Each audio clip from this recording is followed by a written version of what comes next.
Oh, folks, we are live. Yes, we have a full panel here at Gamers Health tonight. As usual, you have myself, Eric Tenkar, my better half, my lovely wife, Rach. How you doing? We have Don Samora of Wizard Tower Games, and below us we have Tom and Tammy Verl. Hello. So Hello. we Hello, are going everybody. to be covering some pretty heavy topics tonight.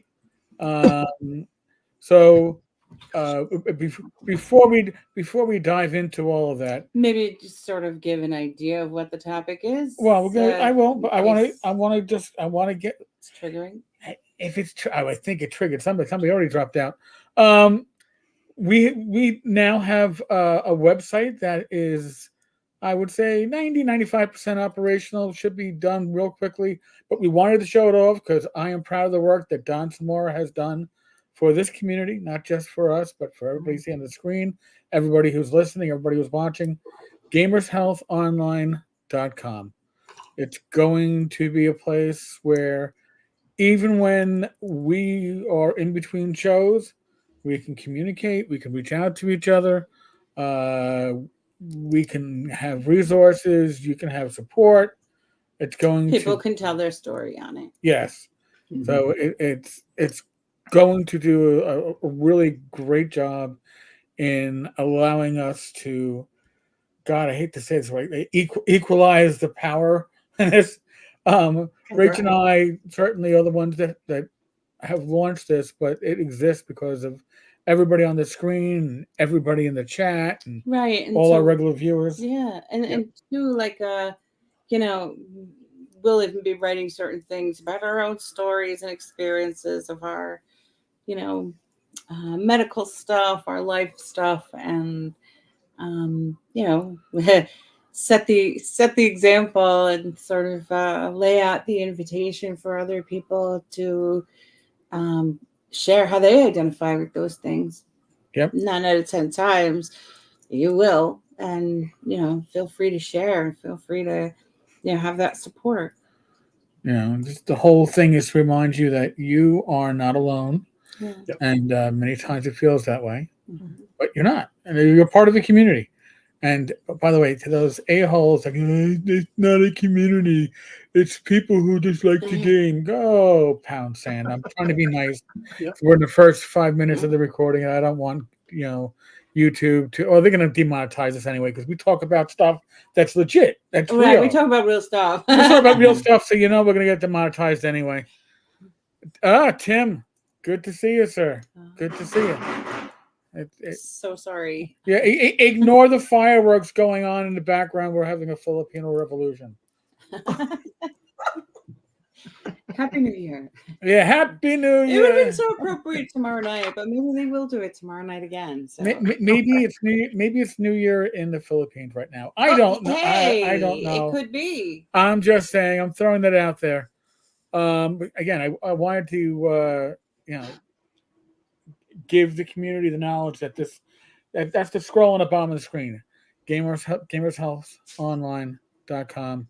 There's an email address that goes along with it. Again, this is your community. This is your website. You let us know. Anybody you see on the screen right now is actively involved in this site.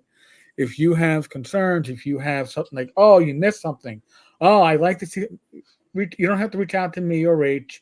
Anybody see on the screen right now, whether it's the Veralt, whether it's Don, you can reach out, and if we can make it happen, we'll make it happen. Again, it's your community. Mhm. I wanted to make sure I said that, and I want to get the one pitch out that I like to get out because it's only good until tomorrow at midnight. And it's hold on. I actually I shouldn't have it as a ticker right now, should I? I'll just leave it there because it's not going to stay up. 10 cards tavern.games/Blue Rooster. Blue Rooster garlic. Love it. Blue Rooster garlic. Oh man, the garlic The is awesome. garlic is slamming, and everything in there is slamming. Yeah. We used the paprika on Thanksgiving for our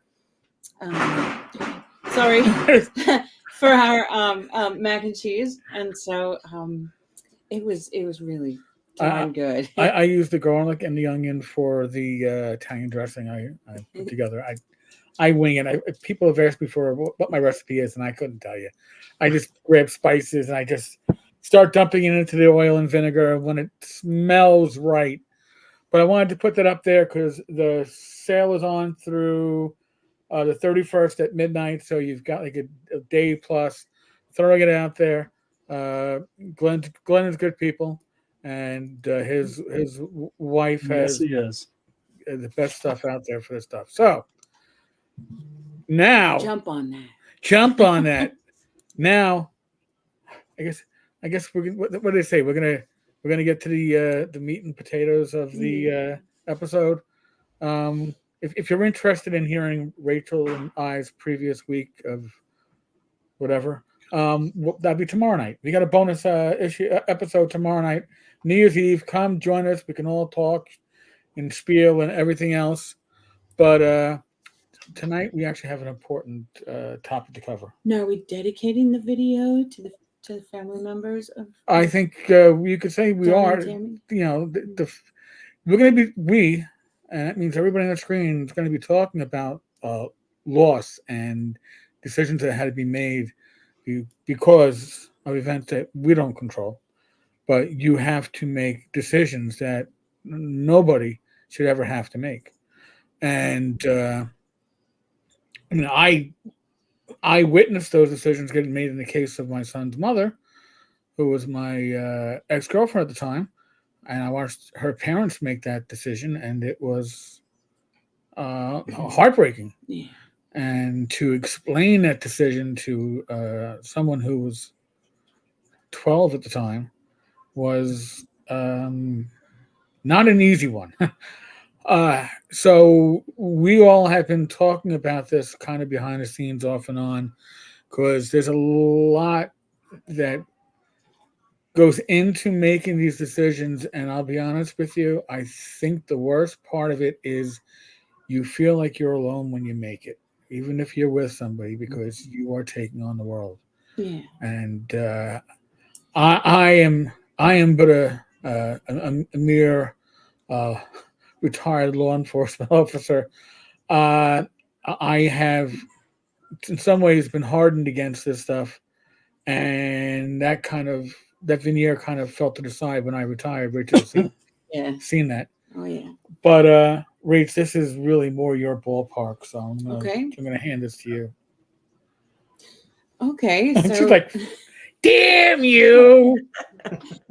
so the topic is the end of life decisions, and so a topic that none of us ever, a place where none of us ever want to be. Our guests have been in that situation and had to make these decisions, and we want to extend the support and also have them be able to bring something positive to their situation. Not that it's all like lovey-dovey and happy joy. Not at all.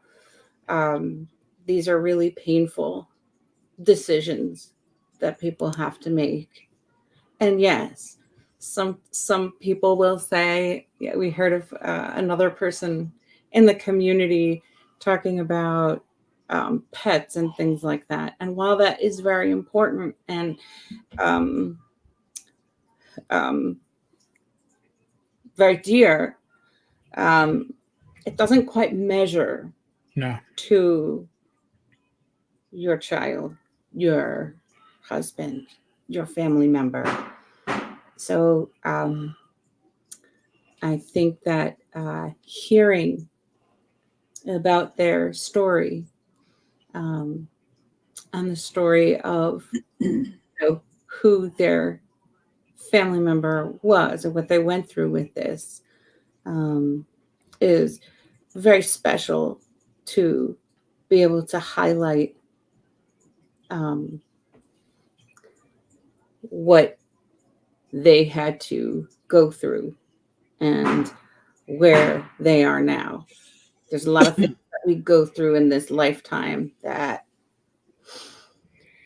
you know, we don't know what to do with at the time, but we realize we were the only one that could make the right decision for that person. Yeah.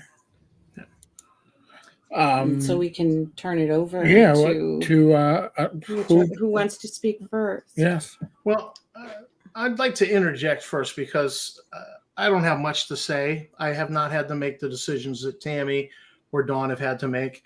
But I've been thinking about this, that, you know, as a nurse's aide, I've been there when people have passed. And even though I didn't really know them well, one man passed with my hand on his chest. I was rubbing his chest and I said his name because he had taken a breath and he was holding it. And I'm waiting to confirm that he's still breathing. And he's holding it and holding it and holding it. So I went over and said his name and rubbed his chest, and he exhaled and he was gone. And, you know, that stayed with me a long time.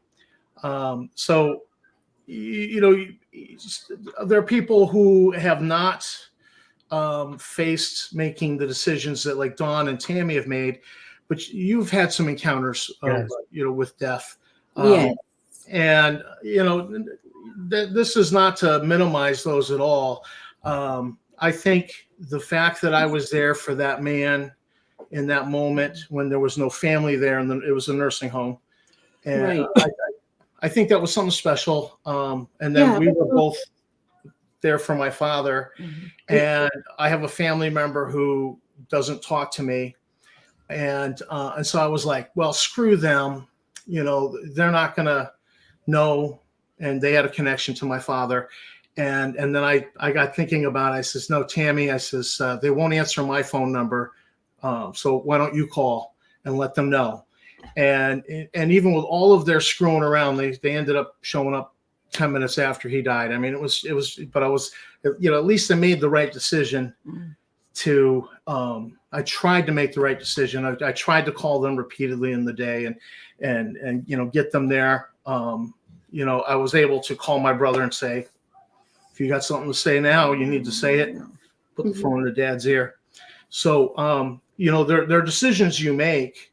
They're not as big as what Tammy or Dawn have had to make. But I still think that, you know, there's good decisions that can be made. And so I just want to throw that out there for everybody listening. Even if you don't get faced with this decision, there's good things you can do even in this moment. I want to touch on something that you said, Tom, and something that you said, Eric.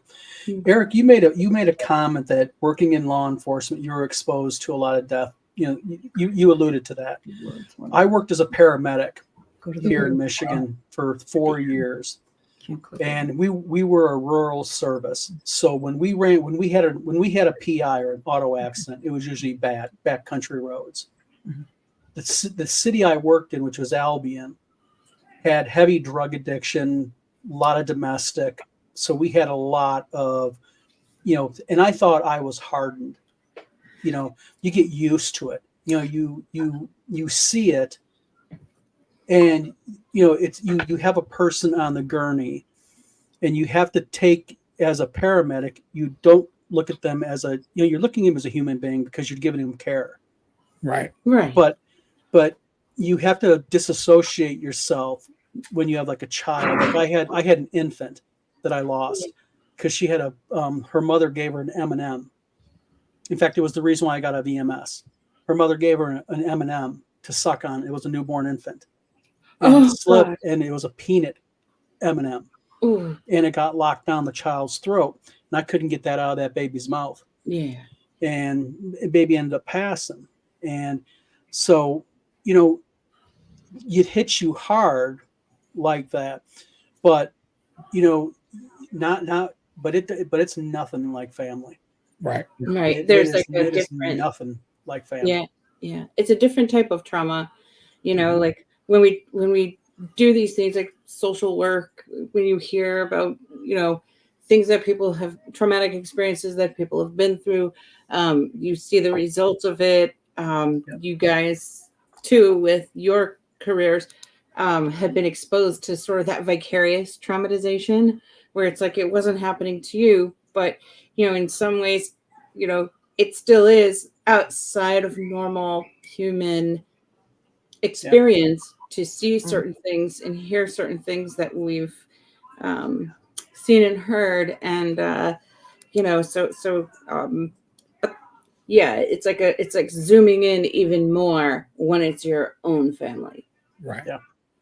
I would say, like, one of the things that struck me in just thinking about tonight is, like, I have a lot of, like, little quotes and things from all the things I've had to deal with. And one that struck me for tonight was like this one. I don't know if you can share it. So it just says trauma permanently changes us. This is the big scary truth about trauma. There's no such thing as getting over it. The 5 stages of grief model marks universal stages in learning to accept loss, but the reality is in fact much bigger.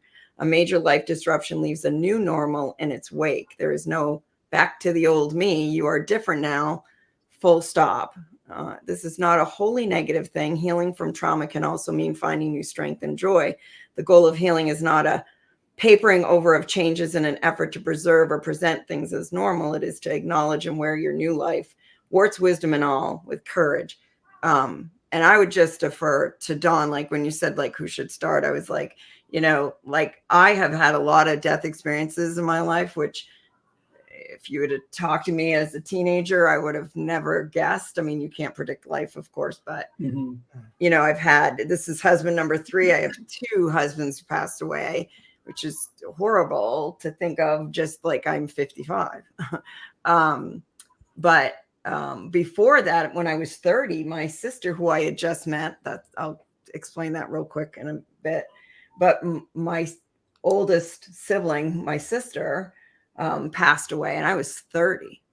My father passed away, which is a little more traumatic for me, just because I had not met him until I was 17.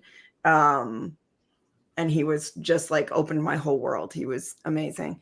But to Dawn, I would say, like, the death of your child, to me, I can't fathom that, right? Like, I haven't had that experience. I've had my sister, my dad, 2 husbands. Of course, that's horrible and tragic. I'm not trying to say it's not, because it definitely is. But I feel like the death of your child is an entirely different thing. And I don't know any words to explain that, Dawn, but just to say, like, that to me is just entirely different. I mean, I've lost my mom. I've lost my dad. I lost my oldest brother. I've lost my, aunts. There's only me and my brother, my second oldest brother now left. And, nothing compared to my daughter. Nothing. And, because I think part of the problem when you lose a child is, my mom and dad. My dad had, Alzheimer's. My mom had long-standing kidney disease, heart disease. You knew it was coming. You in the back of your mind, you're preparing for it. Mom's 83, dad's 86. And actually, same thing with my older brother Ray. He died at 45. But he had congestive heart failure, and he was notorious for not going to his doctor's appointments, not taking his medication. And it was kind of a buildup. You just knew it was coming. But with Danielle, literally, me and my wife are sitting in our living room, and it's 4:00 in the afternoon, and my brother pulls in the driveway, and I ain't seen my brother in 2 years. And my wife goes, "Your brother's here." And, I remember walking out into my driveway, and my brother, the look my brother gave me, I thought my mom died, because my mom wasn't dead yet.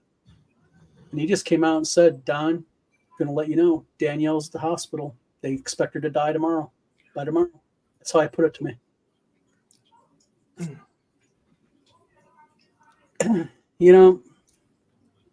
And what people don't realize, and I'm going to cite an email that was sent to me a few weeks ago, where an individual was mocking me for it.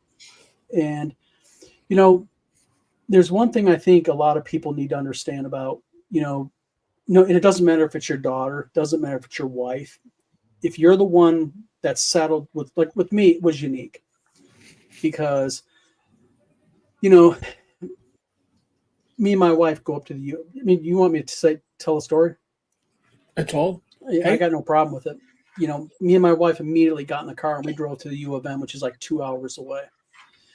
And I'll say it like I said in my video I posted on my other channel. The University of Michigan Medical Center is a top-notch. The care they gave me and my because my daughter Neoma was with me. I called my daughter Neoma, her sister, and I said, we got to get up there. And, we both went up there, or excuse me back up. It was me and my wife at first. We go up there. They denied me access to my daughter. Oh.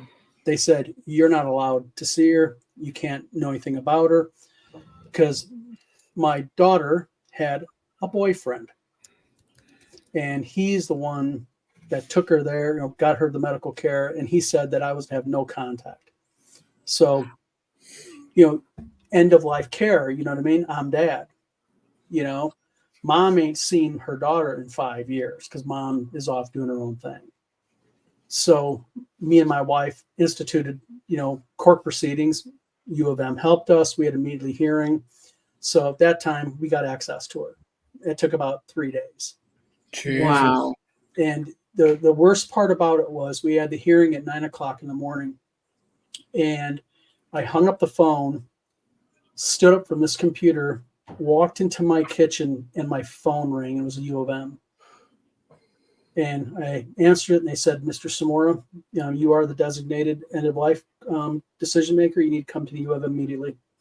Your daughter had a seizure last night. Her brain is pushing out the base of her skull. She's effectively brain dead. So you need to come.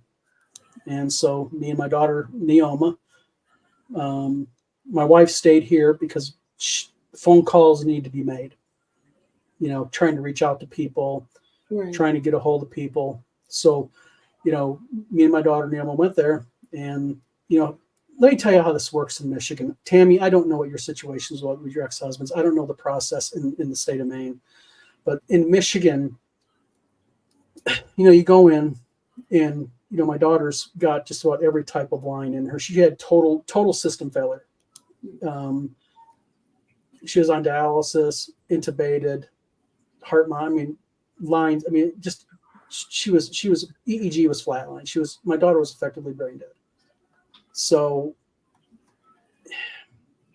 they tell you the reality of it, and they're blunt. They got to be blunt. They cannot sugarcoat this type of stuff. They can't, tell you, they can't lie to you. And, the thing that impressed me was there was 3 physicians in the room and 2 nurses. And I never forget those 3 doctors telling me, said, we have lots of things to do in this ICU, but if we have to be in here for 3 hours with you, we will, Yeah. So they were dedicating as much time. So basically they asked us if we wanted to go into a private room. So me and my daughter Neoma went to a private room. We talked. And, Neoma was her sister. And, it's not something you just go, yeah, let's do it. Because you start thinking about it, Mhm. and I talk about it in my other video, all your life with your kids, you're in protection mode. Yeah. Right. Watch out. No, you're not. Sorry, get mad at me. You're not going out with that boy. You're not doing that. You're not doing that. But the problem is, and I think this is the problem with a lot of parents with their end of life decision with children. You have to, as a parent, go into compassion mode at that point. You have to take the protection out of it and go into compassion and go, I have a 33-year-old woman here. She's my daughter. There's children involved. You know, my decision that I'm going to make tonight, not the doctors, not my daughter's, my decision. It was my decision. I had to make the decision. And, no other, I'm not trying to turn this into a bitch session. Okay. But literally me and my daughter, no other family showed up, and, I'm sitting there and I'm just thinking, and you start thinking about the first time she called you dad, and it just, you sit there and you beat the shit out of yourself, but you make the decision, and then what's really odd about it is I don't want to say they make it easy, but the nurses tell you, take your time, you don't, there's things to consider, once they turn all the support off, is she going to continue to breathe? Will it take a day? Will it take an hour? Will it take days? They don't know, but the problem is in Michigan, it's 3 signatures, and you're standing there looking at this paper, and there's 3 places for you to sign, and once you sign, there's no stopping it. I mean, they warn you that once you sign that paperwork, even if they take it out of the room and you say never mind, they cannot legally, cease end of life care, they call it here. So, you sign, and you sit there, and it's like, as a father, you're like, you get in your head, I'm killing my kid. It's a real hard thing to understand, and it's hard to describe the you're standing there, and I'm not grinning because I think it's funny. It's a response I have. Let's just put it that way. Okay. You're sitting there, and your daughter's her feet are your daughter's bed's 3 feet behind you, and you're at that little desk in the ICU room with your daughter, and you sign it, and they're very compassionate. They're very it's not like the movies. They just don't go in and click a few buttons. It's a process. It takes, with my daughter, it took about 15 minutes for them to unhook her and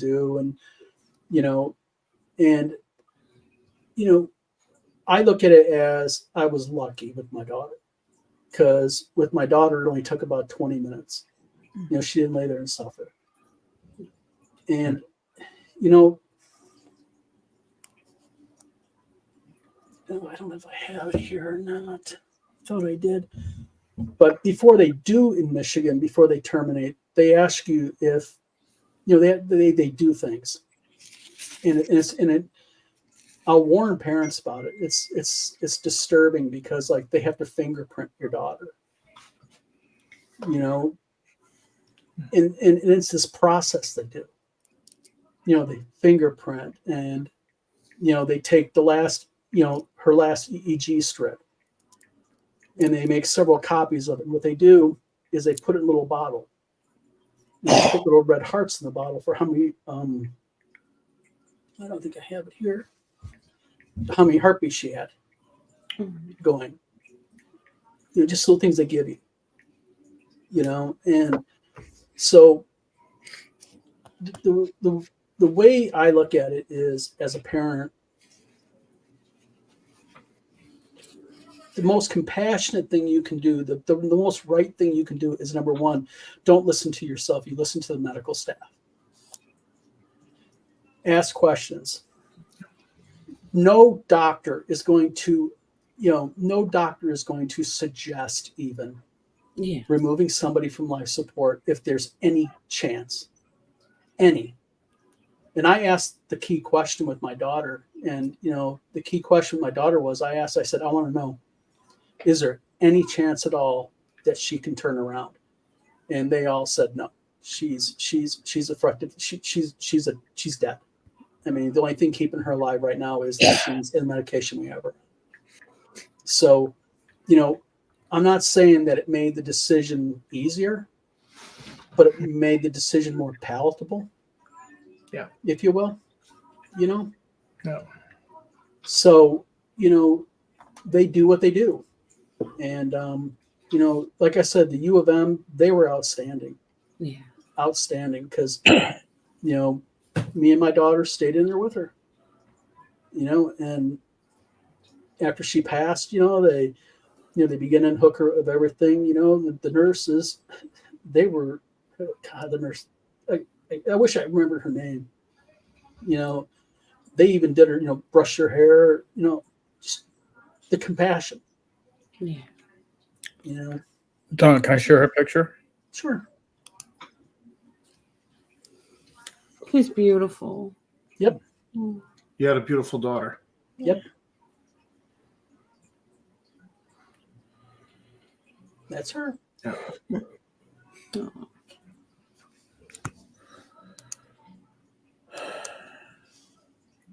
Yeah. Well, the one thing I screwed up was I didn't grab a box of tissues before I said it. No, it's okay. It just sucks. It sucks because like I said, it's and I'm not trying, even if someone's terminally ill, you have a chance to cope a little bit. You have the warning, you can get a buffer, but this type of stuff is just, sudden. It's like a lightning bolt right in the middle of your chest. Yeah. And there's nothing you can do about it. There's no power that you can do. And my daughter didn't have an autopsy because she was under medical care. Sure. Contrary to what Justin Lanasa, contrary to what that cocksucker said, contrary to what that gentleman has said about my daughter online using his alt accounts and his little buddies, she didn't have an autopsy, but they did thankfully take a sample of some fluid that was leaking out of her ears. And the thing that's frustrating about this was the week before my daughter collapsed, she went to Florida. And she swam in a freshwater lake or something. Mhm. And what killed her was there was a brain-eating amoeba that got in, they believe, through, could have been nose, mouth, ear, and that's what got her. Oh my God. Yep. Not a stroke. You think 33-year-old woman, what could be stroke, out in the yard, something like that. There was no drug issues, there's no alcohol issues. There was nothing like that. It was literally goes on vacation, has a great time, comes home, starts not feeling well. 3 days later is found collapsed by her children. Wow. Just from enjoying living her best life, and then bam. Yep.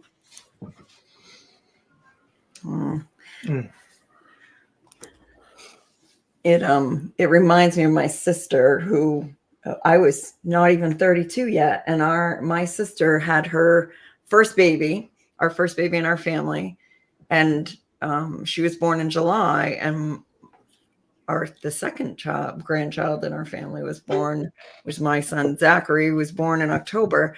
So my sister and I shared this like neat thing, and we had just met. I know that sounds odd, but I didn't know my siblings growing up. I grew up as an only child. I didn't meet my dad till I was 17, so I didn't meet my siblings until later. My oldest sister was estranged from my dad, and then got back with him, and so we had just, in the past 5 years or so, had reunited with her, which was great. And she lived here in Maine, and she worked for the state of Maine, and she tested She was a scientist, and she tested things for E. coli.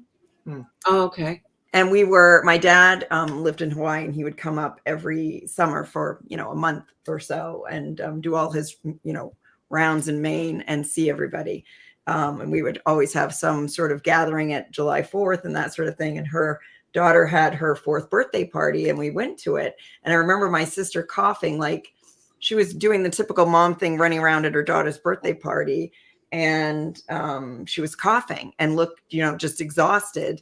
And fast forward a week later, I am with my first husband, and we went to this local, I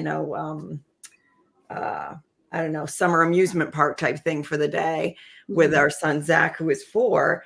And my sister had been sick and had to go to the hospital, and they transported her from her little town to Maine Medical Center, which is the bigger hospital here in Maine. It's in Portland, Maine. And so we were passing through Portland, and I said, oh, well, I'll stop and see my sister. And I remember going into the hospital, being very unfamiliar with the hospital, figuring out where she was, got to her, and she was in a coma. Oh, and I remember going, what? Because we didn't know that she was that sick. And I remember going back out to the car and saying to my husband, you probably should just take Zach home, because I'm not leaving now. There was no one with her. Her husband and was just not able to handle the knowledge that his wife was really seriously ill. So he stayed at home with his daughter. He just didn't make that hour trip down there. And I never left. I was there a week. You're being generous.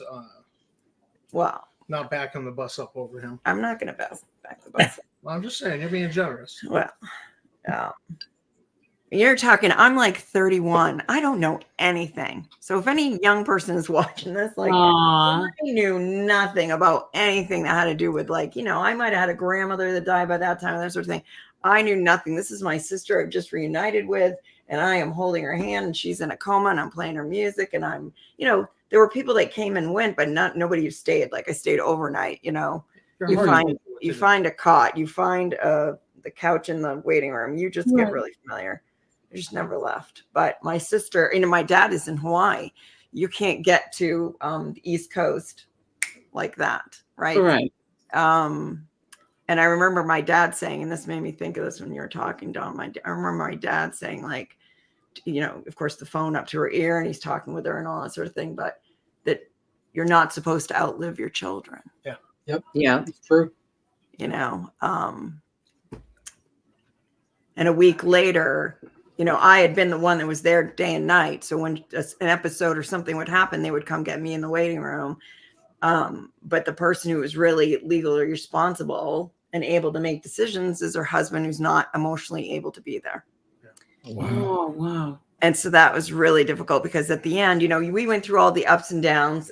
She ended up having, like, her intestine had to be partially removed. And, that was a big deal. And they, the nurses would be full of hope, like, oh, this medicine, we've seen it, cycle through and really do miracles. And it just didn't work for my sister. And, in the end, they have to have that tough conversation with you where they're telling you, like, and you ask all the questions, you ask every question to make sure there isn't any hope. And they do the brain wave and all the things. And he shows up finally. It took him a lot. It was really emotionally difficult for him. And he came, and we had to convince him, because we just didn't want her to be, we just thought it would have been awful. It was a hard decision for him to finally make, but Of course. that was my first experience with it. And I was young and knew absolutely nothing. Like, I had not experienced any and you kind have of a 4-year-old at home. Yeah. But I mean, I knew nothing about all these bigger things. Yeah. It was just really difficult. But my dad, and I think someone said, like, when you have, like, your parents pass away and you can see it coming, all that sort of thing. My dad was not a dad you would see it coming, because he went hang gliding just like the week before he got diagnosed with stage 4 lung cancer out of the blue. Wow. He had a little cough. And he's visiting my brother in California. He's from Hawaii. He's visiting my brother in California, and they go hang gliding, and he has a little cough. And my brother says, hey, why don't you go see my doctor and get that checked out while you're here? And he gets it checked out, and it's stage 4 lung cancer. Oh. Horrible. It was like February. Yeah. Another one, living his best life. And Oh my gosh, he so was. damn. He so was. Yeah. Um, We have his picture queued oh up. yeah, my dad. Aw. He called me Miss Pizzazz. I called him Mr. Awesome because I didn't meet him until I was 17. It was a whole thing where, you know, my mom kept me from him, you know, as a way to punish him, which really punished me. But he was a good guy. He was the best. They called him Can Do because he was a can do guy. But yeah, that was and we had him home, not in hospice, but I remember my dad saying, like, so when's my next appointment? And the doctor looking at him like, oh, he's not getting the big picture. You don't have any other appointments because there's nothing else. Oh, yeah. Yeah. And he was on every pain med you can think of. And so he was my first experience with going through all the stages of death, and having to be my sister and I stayed by his side. We had him home at his sister's house in Connecticut, and we just stayed there. And he signed a DNR, which was his choice. So we didn't have to make these decisions for him because he had made them prior. Yeah. That was my parents. Yeah, that's so hard to watch too, because you're like, wait, why are you giving up? Like, we want to do everything to save you, but that was his decision. We had to respect that. But yeah. And then I would say fast forward, and you know, I'm with my husband who I met in college, father of my 3 children. We built a home. We built lives. We made plans for, you know, the proverbial rocking on the front porch in your old age and all that sort of thing. And out of a fluke thing where he was having some chest pain, he mentioned to his pharmacist. Pharmacists are the amazing people. But he mentions to his pharmacist some correlation, and it's the metformin. He had just started taking metformin because he had just been diagnosed with diabetes. And he had heart, his dad had a lot of heart condition stuff. And he, when I met him, when he was 18, had high blood pressure. So that should have been a warning. Right. Yeah, I remember they came to campus and they wanted everyone to give blood, like it was a blood thing. And he couldn't because he had high blood pressure. What? How old were you? 18. Oh my gosh. But later in life, when he had a little bit of just chest tightness, and he asked his pharmacist, was it due to the metformin? And he said, yeah, I can do that, but you should, check with your doctor. And he checks with his doctor, and his doctor sets him up with a cardiologist. And he goes in to do a stress test, which if anybody out there doesn't know what a stress test is they put you on a treadmill with all kinds of things hooked up to you. Yep. And they put you through your paces, and they see how your heart reacts to getting up there. And Jim went into AFib, where your heart is not in a regular rhythm. And they get him back out of AFib. And so he's on this treadmill, and we've just come from yard sailing. We're going to go to the grocery store. This was just like a task on the way home. Like, we went yard sailing we have all 3 of our children in the van. We're stopping at our local grocery store. We're going to barbecue later. Mm-hmm. Oh yeah, we got to get your stress test in. Formality. And he's on the treadmill, and they cannot get him. They couldn't get him converted out of it. They couldn't get him, Tammy, converted out of AFib. No, so he's on the thing, and they're like, "Oh my goodness!" And they're doing all their things, whatever they're doing, and more people are coming in, and you're like, "What is going on? Something's going on." We had just given him the injection. Oh my goodness! So they're doing all these things, and they can't get him to go back into regular rhythm, and so they admit him, and then that's when we discover he has birth defect in his aortic valve that he'd had his whole life that we didn't know. And it turns out later, because then you test, right, everybody, his mother had it. And she lived, well into her 70s. And she didn't know she had it either. And so he didn't know he had it. And so he got a valve replacement. And this was June. He passed away the end of July. Oh, so the following month, we have the surgery.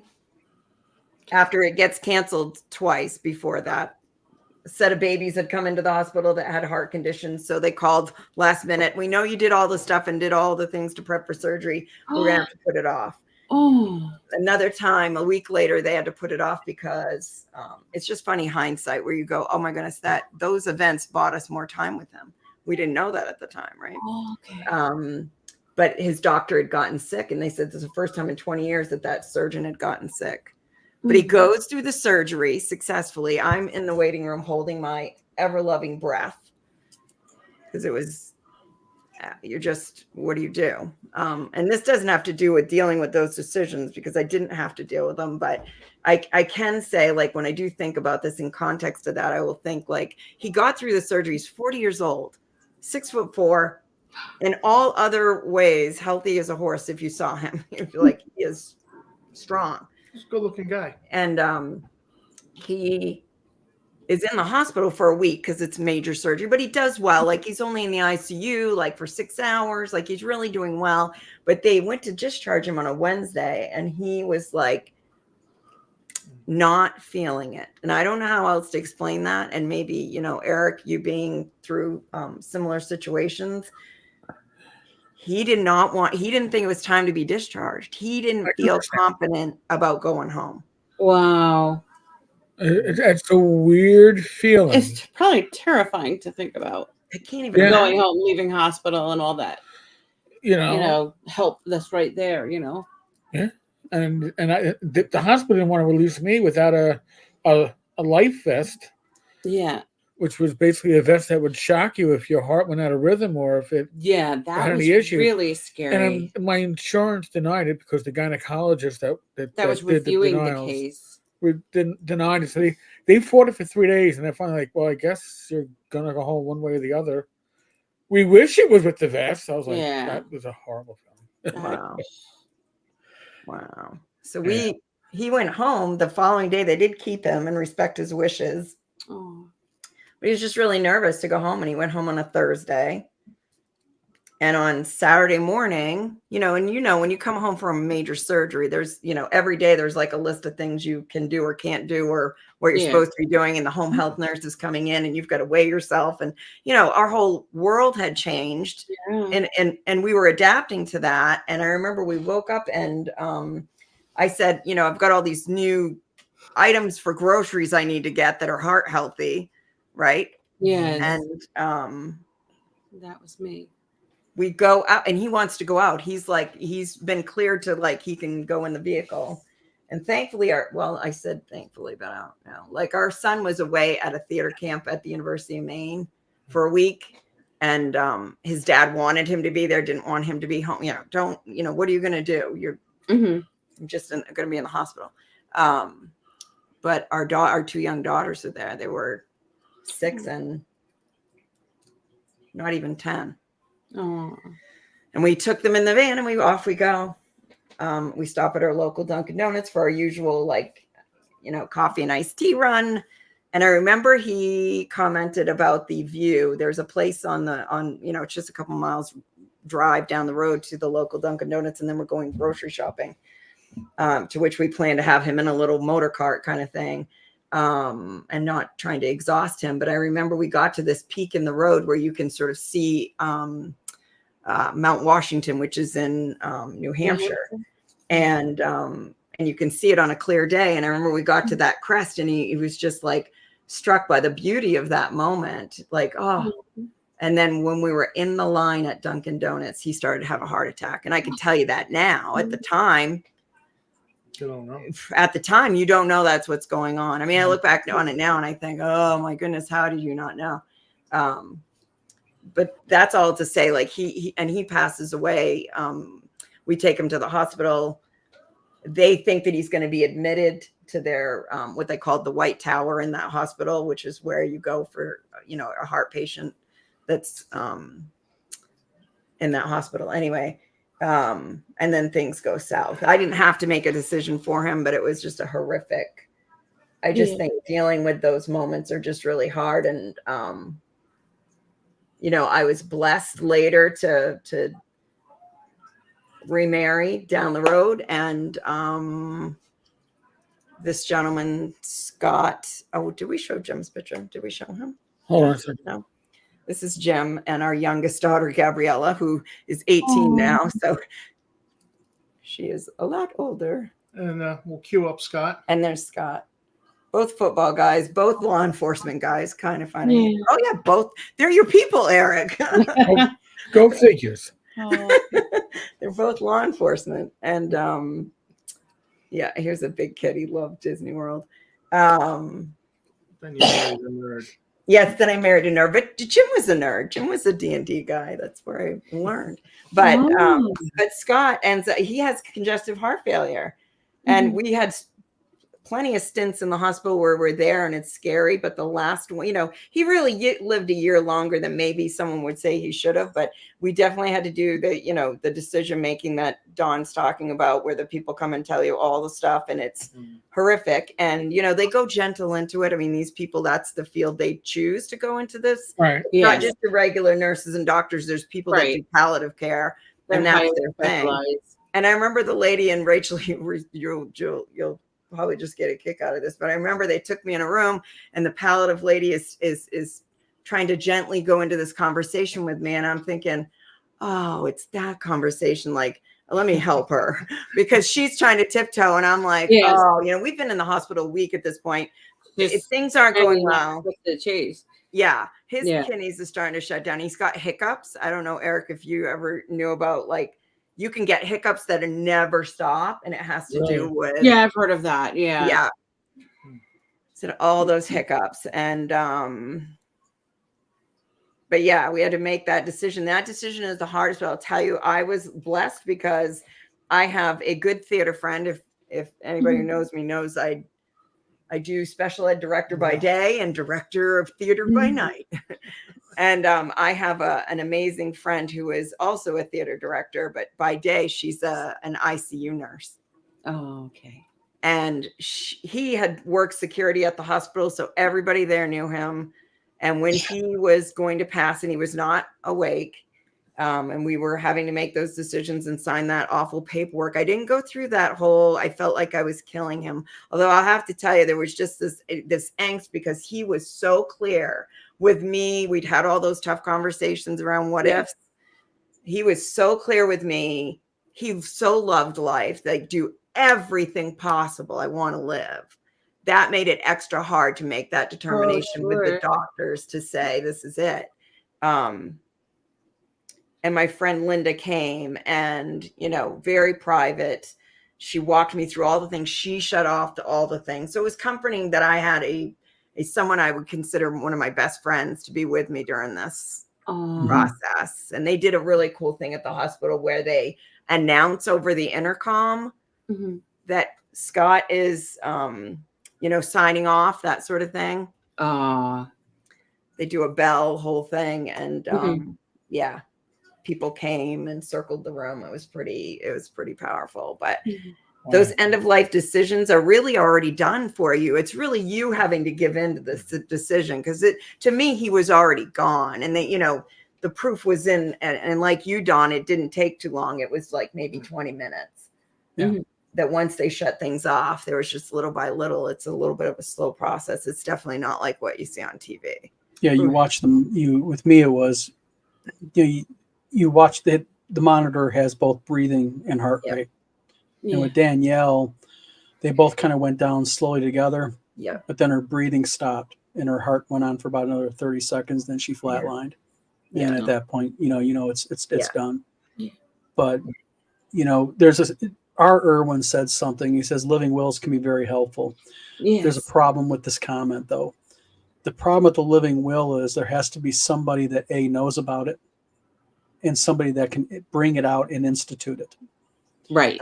That was the problem with Danielle. We had Danielle used to always joke around. Don't let me lay a vegetable. Don't let me. Don't let me just lay there.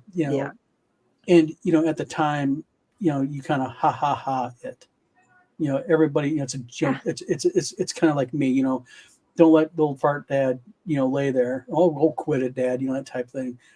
But like I said, living wills are very useful, but if you have a living will, make sure you give to somebody as a designator, as a person to help implement it, because it's useless.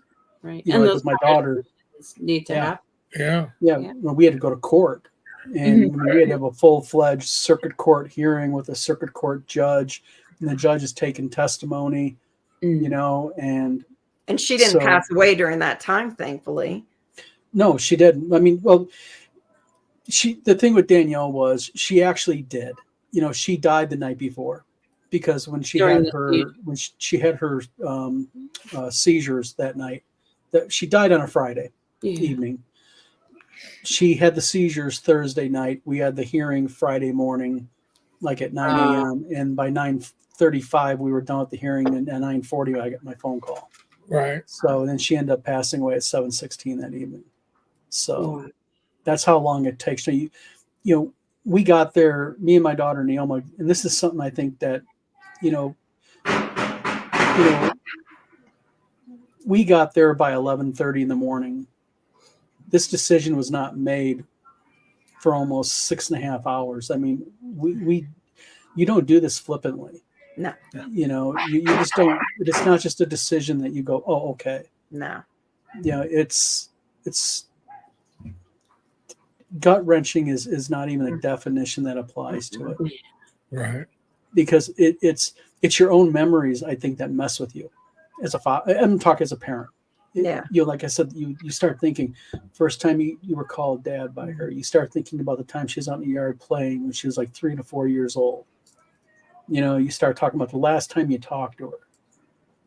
And then when it's done, you're mad at yourself because you go through this thing. It's really strange. You're like, no, I made a mistake. I shouldn't have done this. And you start second guessing your own thoughts. And it depends upon the kind of family that you have or not. But, and with my daughter, I'm going to throw something out there because people can know it because it's actually in the courts. And even to this day, I don't know where my daughter's at because the funeral home gave my daughter to a random person that walked in the funeral home. Her remains, her ashes. Oh. Yep. Holy. What? I can't imagine. How does that happen? Yeah, how does that happen? Because no ID. I mean, I knew the people because I had met with them, but I don't feel like anybody could have just came in and got them. Yep, they walked in and asked for her ashes and walked out, and they gave them to her. Was it the boyfriend? We don't know. That's the problem. It's in court right now. I'm actually the funeral home, and I'll happily say who they are in Battle Creek, Michigan, Baxter Funeral Home. I am right now in litigation with them over this, and basically, what it all boils down to be is that it might have been the boyfriend. Most likely, it was. Yeah. But the thing is no ID was shown, no nothing. And it's not only do you lose your daughter, but you got no closure. Oh, right. That's awful. John, that is awful. I've never heard of such a thing. That is, I can't even imagine. And I'll tell you, never have I heard the attorney who specialized in dealing with funeral homes was blown away by this. Yeah, I can't even picture that. Yep. Because you have such a relationship with these, so my dad was cremated and I had my both husbands cremated. So I'm familiar with that process. And I mean, I can't even picture that happening. And I'll tell you this, the thing that's sad about that is that, and this is going to sound awful for anybody who doesn't realize this, but when you are put as ashes, there's plenty of you. And especially when my husband was 6'4", almost needed I had extra, let's just say.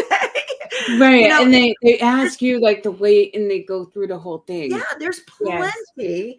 I literally had them divvied up. Is going to sound awful. There was plenty to be in the urn, but I had special, you can put parts of ashes away for loved ones that want to do that because you can get it pressed to make, into a pendant. You can do things with it, whatever. But so I can't even imagine, Dawn,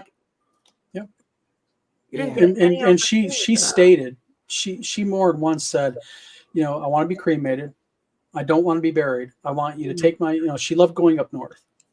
And she wanted her ashes spread up at Picture Rocks up north in northern Michigan. And, wasn't able to do it. And the sad part about this is in events like this, there's no culpability against funeral homes because what they do is they lawyer up Mm-hmm. You know, they blame it all on you. You know, well, you didn't come in time. And it's like, oh, wait, what the hell are you talking about? I didn't come in time. You know, and so now we're going through that process. It's been going on since she passed away. Yeah. That's And these Wow. funeral homes are not small. Oh, and you know, this is the thing that bugs me is they lie. Mm. They lie because like what this funeral home pulled was they said that I abandoned my daughter. I never came in to get her. And I was like, what? And I'm like, literally, I just got to do this out of spite, if you do not mind. Yeah, go ahead. No. Just out of absolute, I want to do this. I gotta get my glasses on for this one. Let's see here. So they say I never came in. I abandoned her. Oops, don't want to call them. So I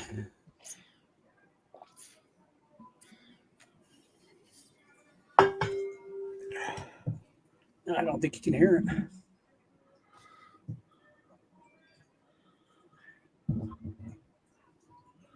Yeah. Basically what it says, hi, Don, this is Rocky with Baxter Funeral Services. Just kind of calling you back again.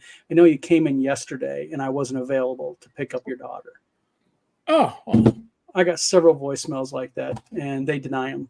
They're from their phone number, from everything. I still think don't ever delete your email. Don't delete emails. Do not delete nothing. I have all the email and all that, but you know, Yeah, that is. you that is rough. just I can't even picture that. Yeah. so Because you need that at the end. Like you need that. Yes. yeah, you need closure. You need that. You need to be able to complete, you know, yeah, you're right. You just need that. You need to complete the process. And they RPG Grandma, no, that's the point. What they did, we just got done going through a thing called summary disposition, where basically the funeral home tried to get the case dismissed. So, and we got the decision back in our favor. So, no, it's not been dismissed. But the yo-yo head guy at the funeral home admitted that they never ID'd the guy. Yeah. And that's the crux of it. Not even IDing, like if you don't recognize them, because No, when it you doesn't go to matter. these places, you have an intimate, like state automatic law. relationship with them because you have to sign. There is so much that goes with you this. sign a contract with the funeral So home much. with them. Yeah. And even and like my attorney even said, the law is in Michigan is even if they know who you are, they still have to take a photograph of your ID when they pick up Yes. the remains. There's Exactly. a process in Michigan. It protects. Yes. And they just totally bypassed it. Wow, Dawn, that's awful. So that is awful. who paid for the cremation? What's that? We did. Yeah. They did. Yeah, because They're not cheap either. Those, yeah, those no, are I'm like was a just grand thinking or about the more. process with Dad. That I mean, if they had given the ashes to my sister, I would have been like, she's paying the bill. But see, this is the thing. You got to understand something, Tom. Is if you came in and you signed that contract, you did, and then your sister comes in and pays the bill, they can't give those remains to your sister even.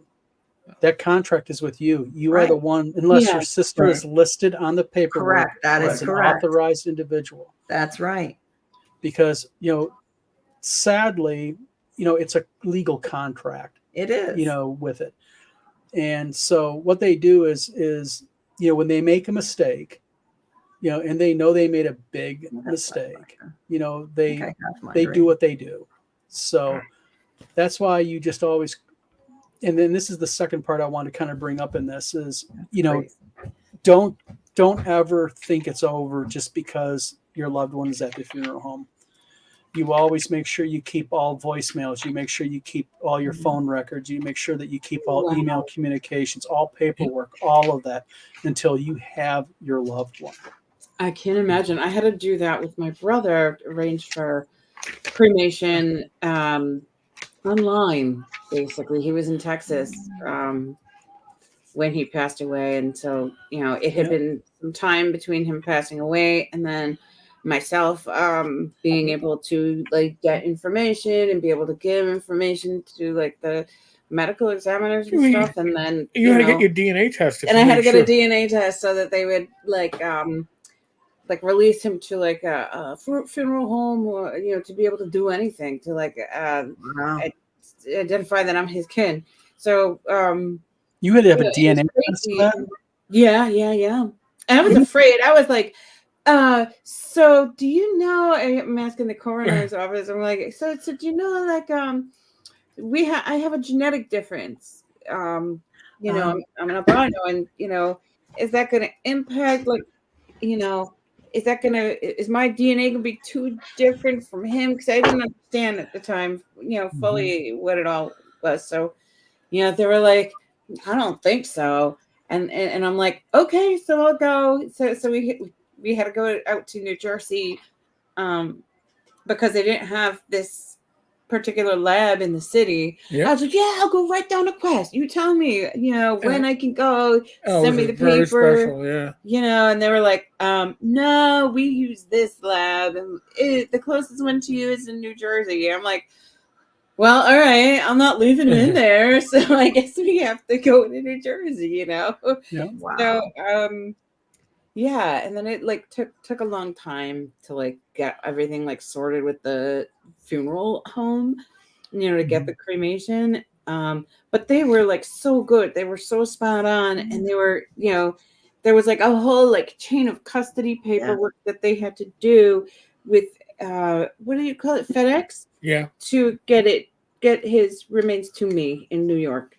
Oh my goodness. Yeah, it's pretty wild. See, in Michigan, it's very simple. We called the funeral home on the day after Saturday, made an appointment for Monday morning, and we made the appointment to talk about if we wanted them to do this, because we're, we don't know if this is going to be the right home for us.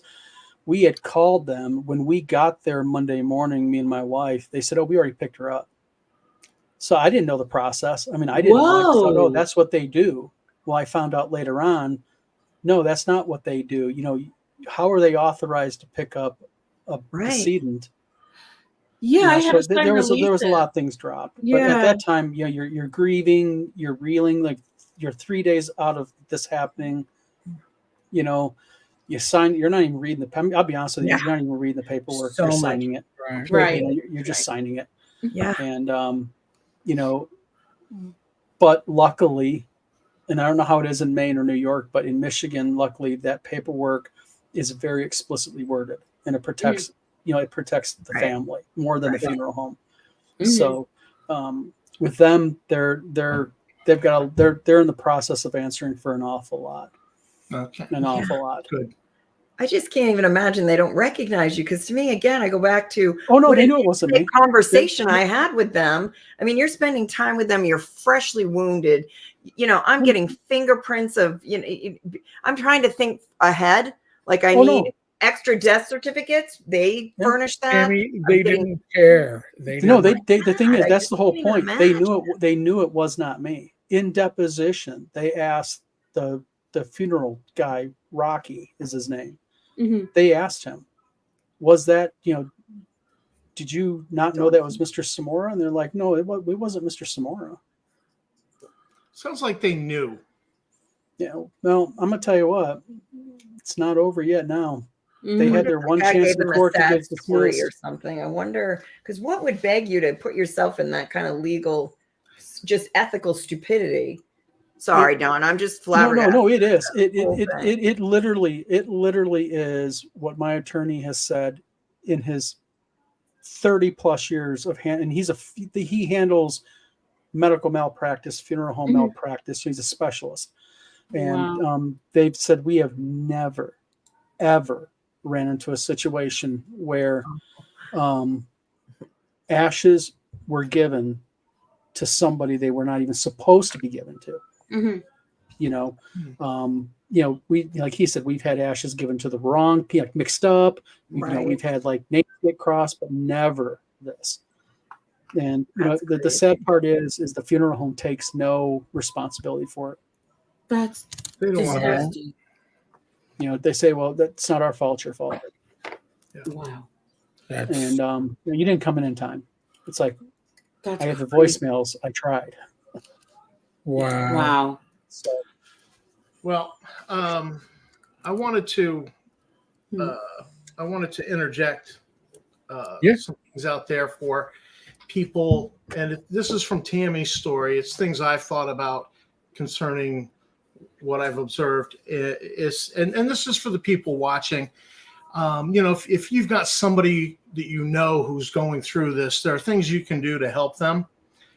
For instance, one of Tammy's friends came and took Gabriella and then took her out for a whole day. Yeah.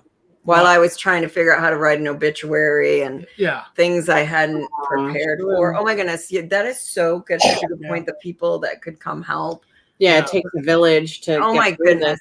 So there's that. Oh yeah. I know when Scott died, a lot of people brought food, and it kind of got. It was too much food. There was too much, and it got jammed in the freezer. They brought so much food. When she moved in with me, I was like, we still had food from. I was trying to defrost that freezer and rip lasagnas out of there. But we've discovered there's this thing. The lasagna one. There's a thing. Oh, what's it called? Out there that there are people who have volunteered, and so you check in with this thing. I think it's online, and so like if you know somebody, and you can say, I've got a friend out in Michigan who had something happen, and there's somebody out there who's like, oh yeah, they've all volunteered to. That's nice. To make a lasagna and deliver it. And so we did that for a family in the church. Last year. It's a really cool. Someone started it. Like I just knew about it because it got delivered to me by someone I didn't know, and they were like, because your name had been given by this. I'll tell you what the name of this place is, but you don't have to be a specialist or a great cook, and all the family has to do is give their email, and they'll be contacted to say, like, we're going to deliver this meal to you. What are your nationwide? Huh? This is nationwide? Yeah. Oh, wow. So that's a really nice thing. The other piece of advice I would give is that she was also given a lot of like gift cards to Olive Garden restaurants, that kind of thing. Those are super helpful. And those are actually more helpful, I think, than 26 lasagnas that you jam in the freezer. There were times where I was not dealing well. I let my children see me laugh and cry, but there were definitely times where I was not. Yeah. After teaching all day and going, 3 kids, I'm like, and you're just the weight of the world feels on your shoulders. Even if you don't have young children, just your spouse dies, it's just really hard. And there were times I did not want to cook dinner. So those gift cards were. Oh, sure. There's a lot of things that you can do to help somebody going through this. And, sometimes it's just being there and sitting with them. I had a friend going through a hard thing, and he came and picked me up at work. I was, getting off at 11:30 at night, just thinking about going to bed. And we went and hiked a mountain and started a fire up in a little fireplace and just sat there. A little bit of chit chat, not much. I didn't know what to say. I know he's going through a tough thing. We just sat there and But see, that's just it. Sometimes it's like my wife has been my rock throughout all of this. Tina has, but sometimes what people need to understand, if they're friends or whatnot, sometimes just coming over and being there with you, and you don't got to talk about it. I mean, maybe just a little bit of normality. Talk about normal stuff. Send it. Because sometimes having a constant flow of people, even though they're trying to be nice and offer condolences and wanting to talk about, they always say, let's talk about when she was younger or whatnot. You don't want to. As a dad, I don't want to sit down with people and talk about my daughter. So within a week of her death, about remember when she was 3 years old and whatnot. No. No. And thing is, they're not being mean. They don't mean harm by it. They don't. They don't. Because they're just trying to help. But like Sometimes I said, it's just let's look at an old movie together, and whatever comes up, or like we have someone who in our life is terminally ill now, and we go for visits, and we generally don't talk about it until he goes. He'll go there sometimes, with what that's like, and his wife will do the same.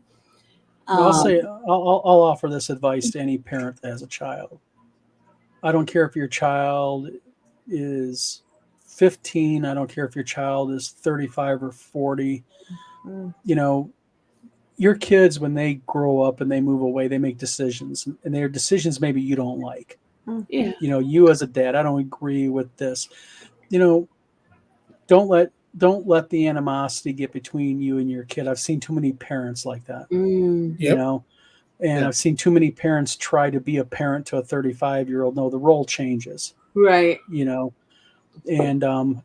So if you have a kid that you haven't seen, don't let time and distance stop it. You have a cell phone, text them or call them. Don't say, "Oh, I'll call him next week," and then something happens and you're 3 months or 6 months haven't talked to him. Always be the one, even if because they're busy. They don't got time for mom and dad when they're in their 30s and 40s. They got a life. You be the instigator. Don't be the type of parent where you go, "Well, they're not calling me, so I won't call them." Right. Don't do that. It's too short. Life is too short because you never know when your brother will pull in the driveway. So I tell people. This woman's a saint. She, her mother. I'm glad this is on recording. Anyway. her mother kept her from her father and her siblings. Yeah. And she is not mother of the year. Was abusive. Oh. And she still calls her once a month. Once a week. Once a month. Well. Oh my goodness. Well, I try to miss some of those. It feels like once a month. They're awful. They're like 3 minutes. Terrible. They're awful. They're 3 minutes, and afterwards I have to have therapy with him for a minute because they're so. They mess with my head. I just have to listen and nod my head. Mm-hmm. They're awful. Yeah. But I'm her only child. Like that. That's I'm her own. That's it. She only has me. I'm like, I don't know why you bother, but you're like you. She only has me. As awful as she is. You still do the right thing, and you're a better person than me. Wow. That's not about being a saint. I try to do the right thing, but I don't always. Yeah. Nobody does. I mean, there have been times where I've had friends who said, leave your cell phone at home, get on the train to bring a baseball bat, meet me in North Carolina. I would have done it. The thing is this. They digress because they're I'm just not as warm and squishy as you are. But the thing is, this is the whole thing with me is when it's family, especially at your child. Yeah. I'll be the first to admit that when my mother died, I hadn't talked to my mother in 3 years because my mother did not like who I married. And, my mother and I had a happy childhood. Don't get me wrong. My mom and dad provided for us. My mom, was always loving, but as my mom got older, I think a little bit of dementia, hit her, paranoia, very anger and all that. So, I hadn't even seen my mom, for 3 years. So, it's easy to get disconnected. It really is. Yeah. And, even if you call them up and they really don't want to talk to you, it ain't a bad thing. They're family. Right. Friends can fall out of line. I believe that. Mm-hmm. I mean, people who can backstab you, friends and such, but Right. You know, your children, people like that. No, you stay in contact with them. You know, you Yeah. got to, as a parent. That's part of being a parent. We could do a whole other episode, Eric, just on do you have mom and dad issues? Yes. Oh, well, we'll see that Well, one for family all 2020. together. See that Yeah. for 2024. Okay. Yeah. You Yeah. gotta, I you hope gotta this leave has people helped wanting somebody out more. there, though. Yeah. I hope like our sharing these experiences, and it's not always easy. I wasn't like, oh yay, talking about dead, like it's hard. It's hard to talk about this stuff, and it brings you right back. I could tell when Dawn was talking, it brings you right back to that Oh, yeah. those moments. It's really hard. It's important for folks to realize they aren't the only ones going through this. Yeah. Like I know people that popped up in the chat that I know personally, and I know what's going on in Oh, okay.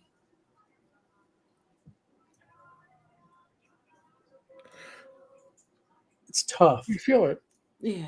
Yeah. You do. And again, 7 years ago, I could do this without blinking.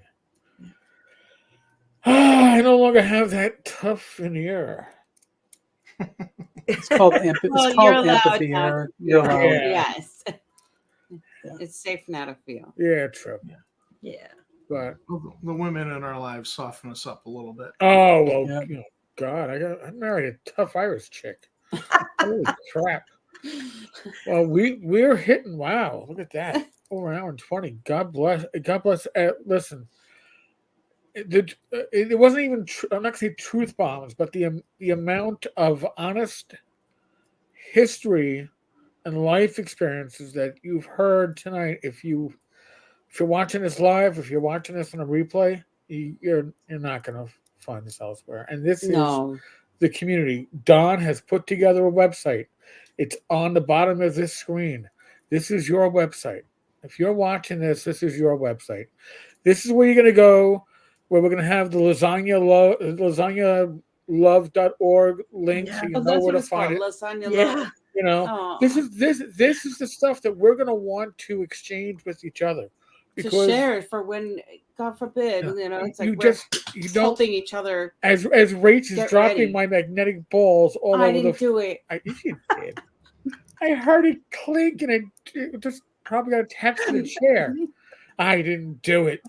Who do you think? I'm not going to go into it. The cat. I thought it was the cat. I'm not going to go into it.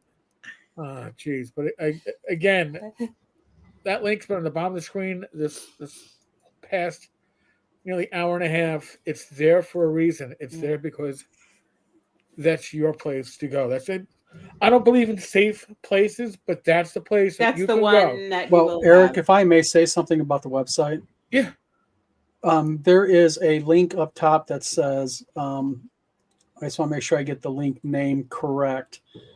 The link says the Gamers Health Forum. That right now goes nowhere. By tomorrow, right about this time, it'll be a full-fledged online forum where, like Eric said, people will be able to go. They'll be able to talk. You can sign up anonymously. You don't have to put your real name down. If you want privacy, you can use a pseudonym. And it allows you to reach out and vent if you need to, right? But vent in a safe space because it's no judgment. It's going to be heavily admin by all of us here. Yes. We're going to tolerate no shenanigans. You're not going to have anybody make fun of you. No one's going to sit there and criticize you. Yeah, it's not for that. Yep. Good night, Dave. Good night, Dave. Good night, Dave. But no, it's a huge thing now. Tomorrow night, and Dave, you better not hang out tomorrow night because he's in the UK. Yeah, right. What? He's 5 hours later. We're gonna kick this thing off tomorrow night around like 11:30 p.m. and then keep it running until a little bit after 1 New York time, as we gather. So it'll be like 6 a.m. Yeah, maybe when he wakes up, if he wants to come in and check it out. But no, Dave should get some rest and sleep. But so folks, if you didn't hear, and we have fireworks going on in the background, like I told you, it's a Filipino revolution, and they're singing karaoke. God help us all. You all didn't hear My Life? Usually it's Billy happy, Joel's My Life. usually it's happy birthday every half an hour because they've heard if you sing happy birthday, the the police police won't come. police won't shut you down because it's a birthday party. Oh my gosh. That is the belief. Trust me. Cops are here. Sing happy birthday. Yep, pretty much. Uh-huh. But tomorrow night on this very channel, 11:30 New York City time, probably also streamed on Tom's Tap Room and Don's Wizard Tower Games. Maybe it's going to be triple. triple. maybe even Shadow and Sun, and maybe Ah. we're gonna have a lot of people on here. And listen, if you are in the chat and you want an invitation to come on and actually get on tomorrow night's for you. So we're going to be hanging out. We're going to be enjoying the new year. We'll be telling stories. But if you're in the chat and you wish to come on and join us, let me know in the chat. And if you know me on Facebook, you'll know how to contact me, Sweet. so we can bring some extra people in. So we're gonna have at least a Good deal. triple cast. It's gonna go on. It's going to be John's everywhere. thing and I'm sure. Tom's tabletop Yep. Tom's. Ah, So very the cool. idea is to really, really enjoy the community. We shall see. Laugh out loud. Bye, bye, Dave. Get up early. Just go to bed early and get up early, Dave. There you go. Well, anything else before we sign out? Just thank you so much for sharing your experience with that. It's definitely not Oh, God. easy. And just you guys have done something really helpful and positive for everybody in the community, and Don, you've made something positive out of a really horrible, painful situation, We appreciate you having me violent on. Seriously. situation. Yeah. Well, we love you guys. Yeah, well, you guys too. Well, okay, folks, on that note, tomorrow night, 11:30 p.m. Eastern Time, 10:30 Central. Look for us on this channel. You'll see these faces, maybe more. Maybe more. As usual, be safe, be well. God bless. Roll those dice, roll them well. Tomorrow night. We hope to see you then. Very cool. Laters.